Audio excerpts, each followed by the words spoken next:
ताडोबाच्या जंगलातले शूरवीर सिंह महाराज एकदा शिकारीसाठी बाहेर पडले. त्यांना भूक खूप लागली होती, म्हणून ते लवकरच बाहेर पडले होते. बराच वेळ फिरले तरी त्यांना शिकार काही मिळेना. आता काय करावे बरे असे म्हणत असताना थोड्याच अंतरावर त्यांना एक रानबोकड गवत खात असलेले दिसले. शूरवीर महाराज म्हणाले, अरे वा, शिकार मिळाली. असे म्हणून त्यांनी बेसावध असलेल्या बोकडावर हल्ला केला. हल्ला झाल्यावर बोकड बिचारे घाबरले. त्याने प्रतिकार केला, पण शूरवीर महाराजांच्या पुढे त्याचे काही चालले नाही. बोकड प्रतिकार करत असताना त्याची शिंगे महाराजांना लागून जखम झाली. महाराज रागाने लाल झाले, पण त्यांनी शिकार केली आणि बोकडाला घेऊन ते गुहेत आले.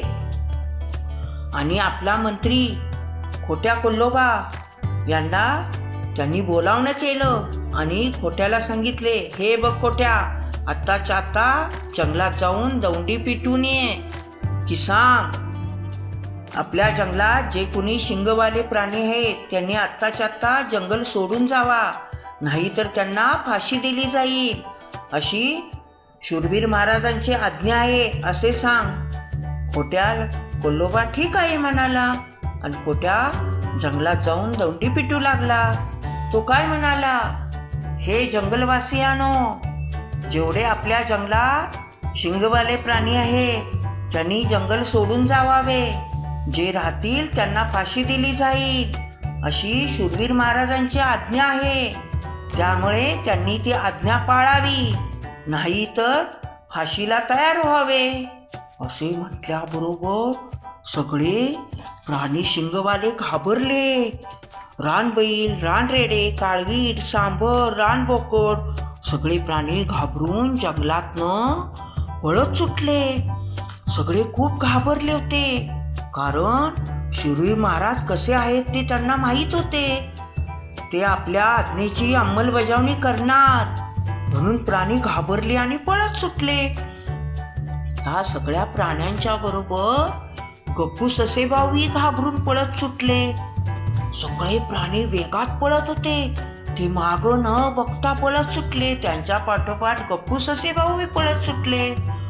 मग दुसऱ्या जंगलात प्राणी आले. दुसऱ्या जंगलात आल्यावर सगळ्या प्राण्यांनी निश्वास सोडला. सगळे थांबले आणि एकमेकाकडे पाहू लागले. त्यांनी पाहिलं, अरे गप्पू ससेभाऊ आले.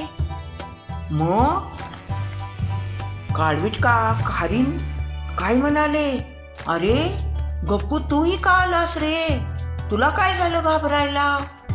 मग गप्पू ससेभाऊ काय म्हणाले, हे बघा काळवीट काका, मीही का आलो सांगतो तुम्हाला.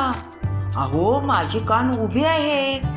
शेरखान शूरवीर महाराज आपले खूप आज्ञेची अंमलबजावणी करणारे आहेत. अहो माझे कान उभे आहेत. त्यांना जर शिंगासारखे दिसले तर ते मला फाशी देतील, किंवा मला शिंग नाही असे म्हटल्यावर ते माझी शिकार करून एका घासासरशी मला खाऊन टाकतील. हे विचार मनात आले माझ्या, मी घाबरलो आणि मी तुमच्या बरोबर पळत सुटलो. आता मलाही श्वास सोडायला मोकळा झालो, असे म्हणून एका दम्यात सांगून गप्पू ससेभाऊनी असा निश्वास सोडला आणि ते शांत झाले. असे म्हटल्यावर काळवीट काका काय म्हणाले, अरे वा गप्पू ससेभाऊ, तू पुढचे येणारे संकट ओळखून त्या संकटाला सामोरे जाण्याची आधीच तयारी केलीस. खूप हुशार आहेस तू. संकट येऊ नये म्हणून तू आमच्या बरोबर आलास, कळलं का. तू खूप हुशार आहेस. अरे दिसायला तू जसा पांढरा शुभ्र गुबगुबीत आहेस, तसा बुद्धीनेही खूप सुंदर आणि हुशार आहेस.